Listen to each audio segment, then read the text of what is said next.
Unha vez rematada a autorización temporal, o concelleiro Xurxo Charlín era o encargado de asinar digitalmente esta mañá a solicitude para a nova concesión do Salón Peña. O documento xa está en mans de Portos de Galicia. Nós queremos firmar unha nova concesión, un novo convenio a 10-15 anos que permitan eses novos usos. Por eso cancelamos esta autorización temporal. Practicouse fixose a entrega da chave, digamos, do Salón Peña e agora xa pasa a ser titularidade novamente de Portos.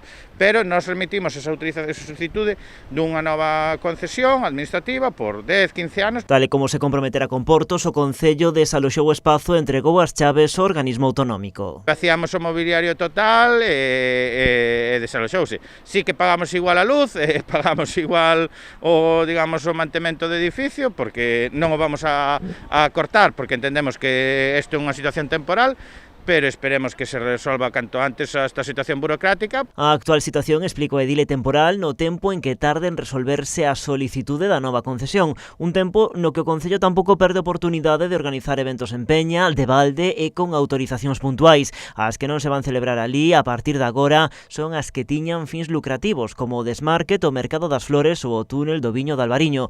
O Concello di que non está disposto a pagar o canon de 50.000 euros que demanda Portos, polo que buscarán localizacións alternativas.